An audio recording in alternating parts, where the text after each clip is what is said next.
April 8, 1943. 5 miles above occupied France, the sky was a canvas of crystal blue. Ralph Stickling von Hermeken, a seasoned German ace, was about to paint his masterpiece. Through the canopy of his Focke-Wulf 190, he watched a formation of bizarre, barrel-chested American fighters clawing their way up from the haze below. They were huge, clumsy, and laboring for every foot of altitude. A smirk spread across his face, hidden by his oxygen mask. He keyed his radio, his voice laced with the casual contempt of a predator watching a herd of cattle. "Look at them," he chuckled to his wingmen. "The army have sent us flying milk bottles." Below, the pilots of the U.S. 4th Fighter Group on their very first combat mission over Europe gripped their controls. Their brand new Republic P-47 Thunderbolts felt heavy, sluggish, each one weighing a staggering 7 tons. To the German pilots, veterans of countless battles from Poland to the Eastern Front, these American planes were a joke. They were too fat, their wings too small, their engines encased in a comically large cowling. The Germans, flying their sleek, nimble interceptors, circled above like wolves, ready for an easy slaughter. But what von Hermeken and his comrades could unpossibly know was that they weren't looking at a mistake. They were looking at their own extinction. They were witnessing the birth of a legend, a machine that would systematically grind the Luftwaffe's fighter arm into dust. Comment Thunderbolt if you want to see how this story ends. How could the most experienced pilots in the world be so catastrophically wrong? What secret was hiding inside this clumsy 7-ton beast that would turn their confident laughter into screams of terror? The answer was already loaded into its wings. A storm of 3,400 rounds of 50 caliber ammunition waiting to be unleashed by 8 synchronized Browning machine guns. A torrent of lead so dense it could saw a Messerschmitt in half in under 2 seconds. The Germans were about to learn a brutal lesson, not in aerodynamics, but in the terrifying mathematics of American industrial warfare. The Republic P-47 Thunderbolt was born from a moment of pure panic. In June of 1940, as the German war machine rolled across France, sweeping the sky of Allied planes, the U.S. Army Air Corps sent out a desperate plea. They needed a new fighter, an interceptor that could meet the Luftwaffe's best on equal terms, particularly at high altitude, where the next war would be decided. Republic Aviation's chief designer, a Georgian immigrant named Alexander Kartveli, took their requests and designed something that shocked them all. "It will be a dinosaur," Kartveli admitted to his team, "but it will be a dinosaur with good proportions." When the prototype, the XP-47B, first flew on May 6, 1941, it was clear he wasn't exaggerating. It weighed almost 10,000 pounds, empty, nearly twice as much as the P-43 Lancer it was meant to replace. It was built around the most powerful engine available, the Pratt & Whitney R2800 Double Wasp, an 18-cylinder, 2,000 horsepower radial monster. But the engine wasn't the P-47's real secret. Its heart was a massive, complex turbo supercharger system with enormous ducts running the entire length of the fuselage, giving the plane an almost pregnant appearance. This was the key. While German fighters used mechanical superchargers geared directly to the engine, which lost power dramatically in the thin air of the stratosphere, the P-47's turbo used the engine's own exhaust gases to spin a turbine. This system could cram air into the engine at sea level pressure, even at 27,000 feet. It was a high-altitude juggernaut, a fighter that could breathe where others suffocated, but on the ground it was a killer. The training period for the first P-47 groups was a bloodbath. Major Hubert Hub Zemke, commander of the 56th Fighter Group, initially despised the aircraft. His unit lost 18 pilots and 41 aircraft in training accidents between September 1942 and January 1943. The P-47 was killing more Americans in training than the Germans would in the first few months of combat. It torque-rolled on takeoff, its immense propeller trying to twist the plane into the ground. It ground-looped on landing, and in a dive it built speed so violently that pilots discovered a terrifying new phenomenon called compressibility, where shock waves would form on the wings, freezing their controls solid. Yet for the pilots who survived and mastered it, they found they weren't flying a plane. They were aiming a locomotive. Lieutenant Robert S. Johnson, a farm boy from Oklahoma who had become one of America's top aces, said of his first flight, "The power was unbelievable. You didn't fly it, you aimed it." Comment survivor if you're following this incredible story. The Germans, however, saw only the weaknesses. In the first combat encounters in the spring of 1943, their initial assessments seemed brutally correct. The P-47 couldn't turn with a Focke-Wulf 190, it couldn't outclimb a Messerschmitt 109. Luftwaffe pilots, masters of the turning, swirling dogfight, quickly developed tactics to exploit these flaws. They would lure the heavy Thunderbolts into low-altitude turning fights where agility was king. And the P-47 was a helpless whale. Hauptmann Joseph Priller, a legendary German ace, reported back to high command. "The new American fighter is meat for the slaughter. It flies like a truck, turns like a freight train, and climbs like a pregnant cow." The initial statistics were grim. In their first month of operations, the American troops lost 14 Thunderbolts for only 3 confirmed German kills. The British, flying alongside in their nimble Spitfires, quietly suggested the Americans had made a catastrophic error. Their pilots joked that the best evasive maneuver in a P-47 was to unstrap and run around the roomy cockpit. But a strange and disturbing pattern was emerging that German intelligence failed to grasp. The Thunderbolts that were being shot down were absorbing an unbelievable amount of punishment. One P-47 returned to base with 21 cannon holes and over 100 machine gun strikes, damage that would have vaporized a Spitfire. The massive radial engine with no vulnerable liquid cooling system could take direct hits and keep running. The pilots were protected by a heavy steel armor plate and a bulletproof windscreen. The plane was by every measure a flying tank. The Germans saw a clumsy liability. They failed to see a survivor. But what happens when that survivor gets its guns on you? That question would be answered on June 26, 1943, in an encounter that would become a legend. A story that would send a shockwave of disbelief through the entire Luftwaffe. The pilot was Second Lieutenant Robert S. Johnson, flying at the tail end of a formation returning from an escort mission. Suddenly, the sky erupted. 16 FOC Wolf 190s from JG-26, led by the brother of the famous Adolf Galland, executed a perfect ambush, diving out of the sun. Johnson's Thunderbolt was caught in a hailstorm of cannon fire. In seconds, his aircraft was mangled. 21 20mm cannon shells exploded across his plane. The canopy shattered, blinding him. Hydraulic fluid sprayed into the cockpit. The engine cowling was ripped away and fire erupted from the instrument panel. Wounded in the leg and nose by shrapnel, Johnson's first instinct was to bail out. He pulled the canopy release, but it wouldn't budge. A cannon shell had exploded in the track, welding it shut. He was trapped in a burning, falling coffin at 27,000 feet. What happened next should have been impossible. With no forward visibility, a violently shaking engine, and controls that barely responded, Johnson somehow managed to level the aircraft and point its nose towards England. The P-47, a flying collection of holes and fire, kept flying. Then a lone Focke-Wulf spotted the crippled straggler. The German pilot moved in for an easy, merciless kill. He positioned himself perfectly and opened up with everything he had for 20mm cannon and 2 heavy machine guns. Johnson could only brace himself behind his armor plate and wait for the end. The Thunderbolt shuddered as it absorbed the entire cannon ammunition load of the German fighter. Still, it flew. The German pilot, his cannons empty, repositioned and fired again with his machine guns. Nothing. In utter disbelief, the German pulled up alongside Johnson's wreck. Johnson could see his face clearly, young, blonde, his expression melting from confidence to confusion to something that looked like fear. He was staring at a ghost. The German pilot emptied his remaining machine gun ammunition into the P-47.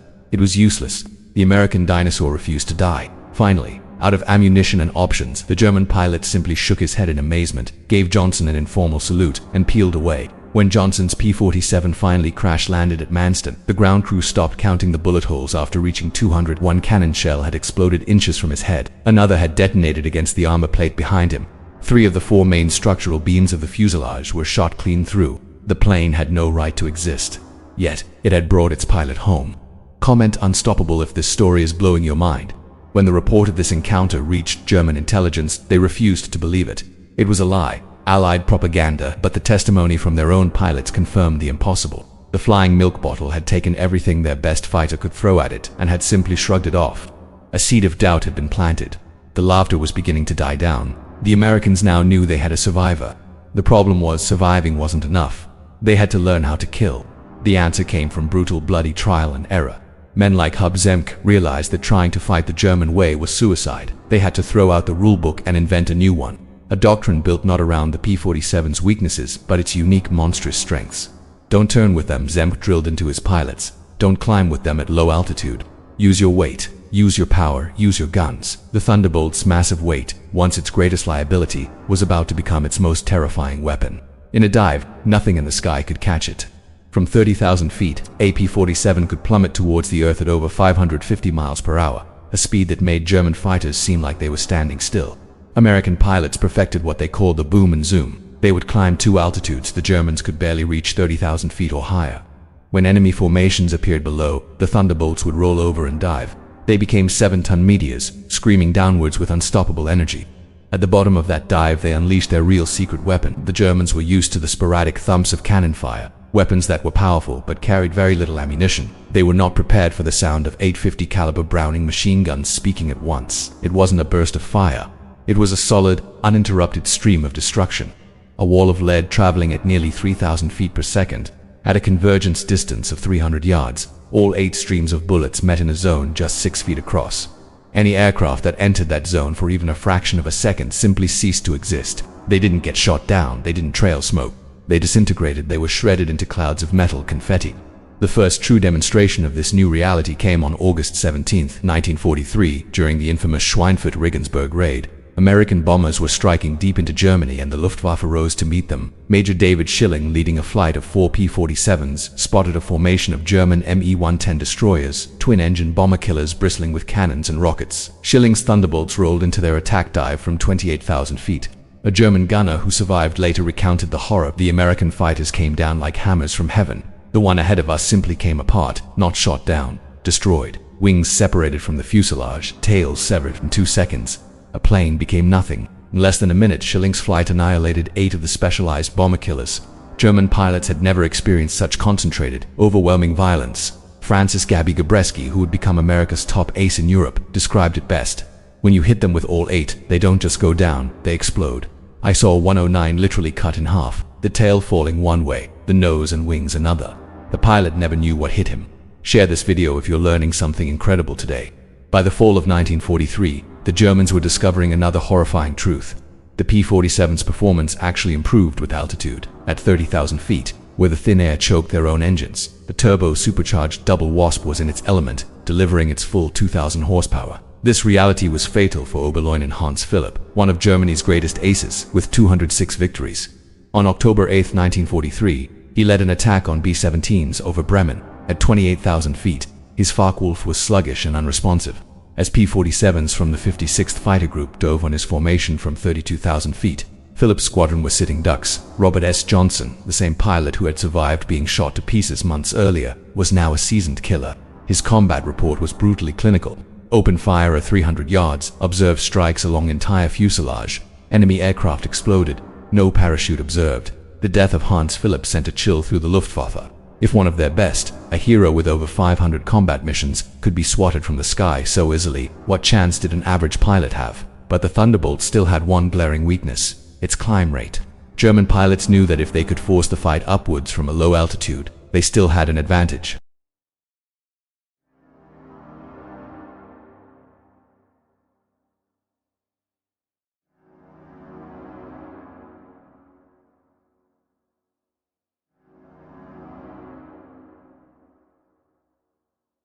Fitted with a massive 13-foot diameter paddle blade propeller, these broad, powerful blades bit into the air like giant oars, and the effect was immediate and dramatic.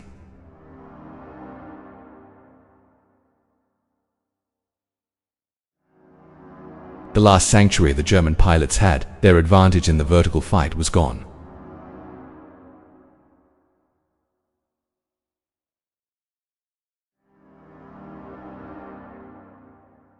They gave it a new name, Donnerklang, the Thunderclap.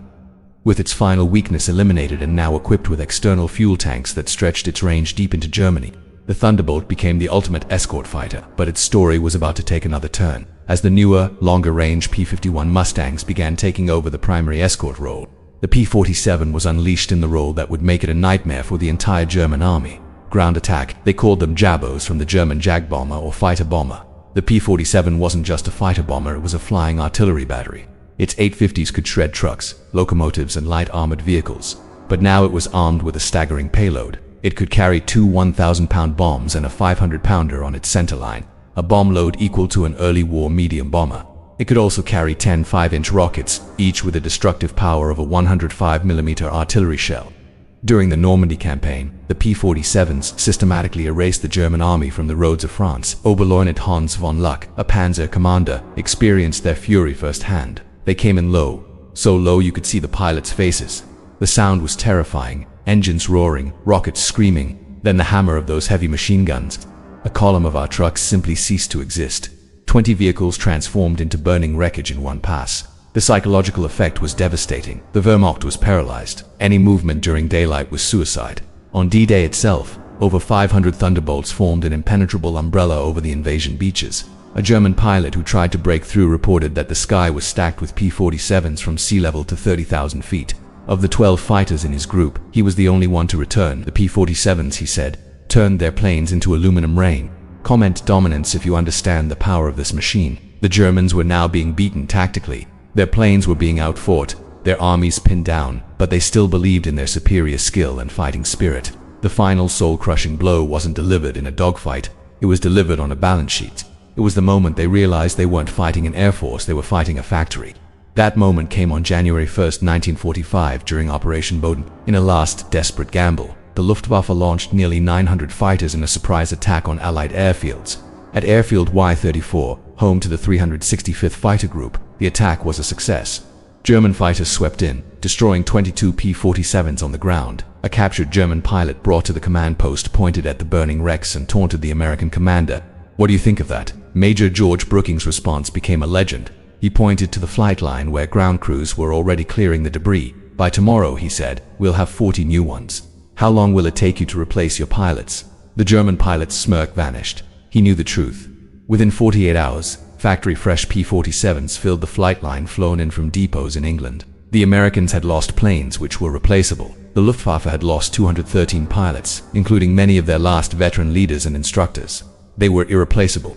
This was the true nature of the war the Germans had stumbled into.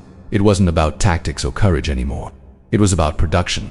Republic Aviation built 15,683 P-47s, more than any other American fighter. At its peak, the factory in Farmingdale, Long Island, rolled a new Thunderbolt off the assembly line every single hour, 24 hours a day. The United States was training 30,000 pilots a year, more than Germany trained during the entire war. The average American pilot arrived in Europe with 400 hours of flight time. By 1945, German pilots were being sent into combat with less than 100. It wasn't a fair fight. It was an avalanche of steel and lead. By the spring of 1945, the mockery of 2 years prior had been replaced by a deep instinctual dread. German medical officers identified a new condition they called Jabot fever. Veterans who had faced Spitfires and Soviet fighters without flinching would become physically ill at the mention of Thunderbolts. The deep rumble of their engines caused panic among ground troops who knew they had seconds to find cover before the sky fell on them. The same Joseph Priller who had called the P-47 a pregnant cow was interviewed by propaganda officials. His statement was so demoralizing it was never published. "The Thunderbolt is the best fighter bomber ever built," he said. "Its firepower is unprecedented. But beyond the machine is what it represents. Unlimited American production. They lose 10, they build 20. We lose 1, it is gone forever. We laughed at them in 1943. We are not laughing now. When you hear those guns, you know death has come calling." In a post-war interview, General Adolf Galland, former head of the Luftwaffe's fighter arm, delivered the final verdict. "We made a terrible mistake," he said. "We saw this big heavy fighter and laughed. We were the ones who didn't understand. The Americans didn't try to build a European fighter. They built an American one designed around production, firepower and survivability. They didn't beat us through better tactics or braver pilots. They buried us." The P-47 Thunderbolt remains the heaviest single-engine piston fighter ever built. It began its career as an object of derision, a clumsy giant that seemed destined for failure, but it ended the war as an instrument of total annihilation, a symbol of a new kind of warfare where victory was forged not just in the cockpit but on the assembly line. The German pilots had laughed at the flying milk bottle in 1943. By 1945, there were almost no German pilots left to laugh. The thunder had spoken and the sky belonged to America. Share this video to honor the incredible story of the Thunderbolt and subscribe for more untold war stories.